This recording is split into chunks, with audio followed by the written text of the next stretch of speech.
मी रमेश फुले, राष्ट्रवादी काँग्रेस महाराष्ट्राचा सचिव आहे अजित पवार गटातले। मी मागील 1980 पासून उत्तर नागपूरमध्ये राहतो आहे। तेव्हापासून तर आजपर्यंत उत्तर नागपूरच्या विकासासाठी मी अनेक कामं केल्या। सर्वप्रथम मी उत्तर नागपूरचा ज्या एरियामध्ये राहतो विनोबा भावे नगर या एरियापासून मी माझ्या विकास कामाची सुरुवात केली। हा एरिया संपूर्ण एरिया हा नागपूर सुधार करण्याचा असून या एरियामध्ये कुठल्या प्रकारचे रोड, लाईट, इलेक्ट्रिक अशा आणि शाळा अशा या एरियामध्ये नव्हत्या। परंतु या संपूर्ण भागाचा जर विकास करण्याकरिता मी अगत्याने नेहमी आंदोलने केली। नागपूर सुधार प्रन्यासला आंदोलने केली, पाण्यासाठी मोर्चे काढले, इलेक्ट्रिकची लाईन घरोघरी यावा त्याच्यासाठी मोर्चे काढले।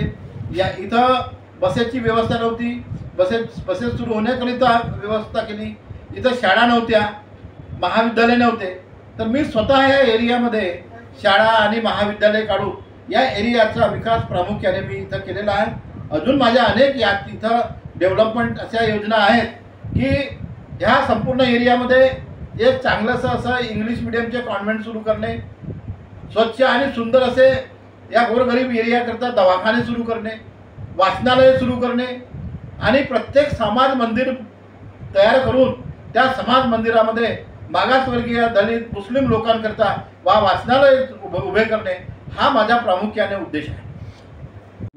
मी कॉलेजच्या इलेक्शनपासून मी 1985 पासून कॉलेजच्या इलेक्शनला पहिला मी अध्यक्ष होतो आणि तेव्हापासून मी ह्या सक्रिय राजकारणामध्ये 1990 पासून मी ह्या काँग्रेस पक्षामध्ये काम करून मी ह्या राजकारणामध्ये सक्रिय होतो। परंतु मला हे माहीत होतं तेव्हा आमचे डॉक्टर मधुकर वासनिक नेते होते, दत्ताभाऊ मेघे नेते होते, यांच्यासोबत राहू इथं आम्ही या एरियाचा विकास केला। त्यांच्या फंडातून आम्ही हे निधी आणून ह्या संपूर्ण एरियाचा आम्ही विकास केला। जेव्हा उत्तर नागपूर जेव्हा 1992ला जेव्हा डुबला होता पाण्यामध्ये, झोपडपट्ट्या जेव्हा डुबल्या होत्या, तेव्हा दत्ताभाऊ मेघे आणि मी आणि मधुकर वासनिक साहेब आम्ही पूर्ण एरिया फिरलो आणि त्यांना ज्या ज्या योजना पाहिजे होत्या, जिथे झोपडपट्ट्याचं सामान वाहत गेलं, जिथे झोपडपट्ट्या तुटल्या, त्या लोकांना त्यांच्या मार्फत मी अनुदान आणून दिलं, जिल्हाधिकाऱ्यांमार्फत अनुदान आणून दिलं आणि तिथला विकास केला। आणि तेव्हापासूनचा मला हा 1990 पासूनचा आतापर्यंत मी तेच काम केलं। उत्तर नागपुरामध्ये जे जे आंदोलनं झाले त्या प्रत्येक आंदोलनामध्ये मी भाग घेतला, हिरीने भाग घेतला, स्वतः तन्मन धनाने मी काम केलं। आपले उपेंद्र शेंडे साहेब यांनी आंदोलन जेव्हा उभारलं, जेव्हा महाराष्ट्राचे मुख्यमंत्री शरद पवार साहेब होते की या मराठवाडा विद्यापीठाला डॉक्टर बाबासाहेब आंबेडकरांचं नाव मिळालं पाहिजे, त्या आंदोलनामध्ये आम्ही उडी घेतली होती। त्या आंदोलन पवार साहेबांच्या विरोधात आम्ही जाऊन ते आंदोलन आम्ही उभं केलं। आपला अंबाझरीचा जो गार्डन आहे, त्या अंबाझरीचा गार्डन काही समाजकंटकांनी उद्ध्वस्त करून टाकला होता। ते गार्डन आपल्याला हस्तगत करण्यासाठी आम्ही इथं इंदोरापासून पूर्ण नागपूर शहरामध्ये बौद्ध लोकांचं पूर्ण असं आंदोलन उभं करून टाकलं होतं। तेव्हा आपल्याला ती जागा भेटली। काही हरामखोर लोकांनी ते आपल्या हे दीक्षाभूमीची जागा तिथं पार्किंगची व्यवस्था केली, त्यांना आम्ही उद्ध्वस्त केलं हरामखोरांना आणि ते जागा आपल्या ताब्यात आणली। त्याचप्रमाणे आता नाऱ्याची 130 एकर जागेसाठी तिथं 130 एकर जागेमध्ये डॉक्टर बाबासाहेब आंबेडकर उद्यान तयार होणार आहे आणि सरकारने ते मान्य केलं। परंतु काही दिवस ठप्प राहिला। आम्ही 2008ला आम्ही ते नीव टाकली होती। 2008ला वेदप्रकाश आर्य आणि मी आम्ही आंदोलन केले, तेव्हा आंदोलन पुकारले, पण काही दिवस ते स्थगित राहिले। आतापर्यंत ते स्थगित होते, पण काही लोकांनी तिथली जागा, काही बिल्डर लोकांनी आपल्या घशात घातली। 60 एकर जागा तिथली लोकांनी घशात घातली। हा 70 एकर जागा आहे।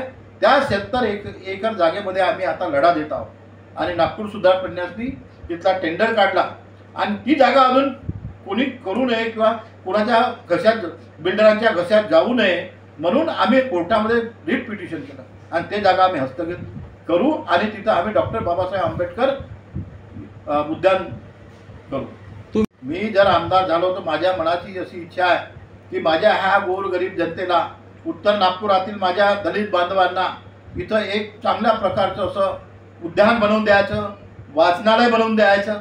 डॉक्टर बाबासाहेब आंबेडकरांचं नाव, डॉक्टर बाबासाहेब आंबेडकर हा उत्तर नागपूरचा किल्ला आहे, गड आहे, तुम्हाला चांगल्या प्रमाणात माहीत, आणि ह्या गडामध्ये डॉक्टर बाबासाहेब आंबेडकरांचं नाव असं तिथून एकदम शिरल्यानंतर असं माहीत झालं पाहिजे की हा खरा डॉक्टर बाबासाहेब आंबेडकरांचा गड आहे आणि ते मी पूर्ण करेल. तसे अनेक पदे भूषवली आहेत. मला समाज कल्याणद्वारे डॉक्टर बाबासाहेब आंबेडकर भूषण पुरस्कार मिळाला. मला दलित मित्र दिल्लीच्या मधून मला दिल्लीच्या इथून मला दलित मित्र पुरस्कार मिळाला. मागे मी एक असा स्पेशल एक्झिक्युटिव्ह मॅजिस्ट्रेटमध्ये काम केलं. अनेक असे पदावरती गेलो आणि मी राजकीय याच्यामध्ये मला अनेक पदं मिळाले. मी मला शरद पवार साहेबांनी मोठे मोठे पदं देऊन मला भूषविले. माझ्याकडे एक कामगिरी चांगली दिली आणि तेव्हापासून पवार साहेबांचा माझ्या डोक्यावर आणि अजित पवारांचा माझ्या डोक्यावरती हात होता आणि त्यामुळे मी आज मोठा झालो. आणि त्याच्याच आशीर्वादात सुरळीत चालली पाहिजे, लोकांच्या घरामध्ये पाणी गेलं नाही पाहिजे. आणि मेन उद्देश असा आहे की उत्तर नागपूरमध्ये श्रम वस्त्या वाढत आहेत. त्या श्रम वस्त्यांचा मोठ्या प्रमाणात विकास करून त्या श्रम वस्त्यामध्ये त्यांच्या मालकी हक्काचे पट्टे त्याने देण्याचं काम प्रामुख्याने मी करणार आहोत. उत्तर नागपूरमध्ये चांगला विकास व्हावा, उत्तर नागपूरचा एक वेगळ्या प्रकारचा दर्जा राहावा, यासाठी मी अतोनात प्रयत्न करणार आहोत. आणि मरेल तरी चालेल, परंतु मी माझ्या उत्तर नागपूरचा सर्वांगीण विकास करेल.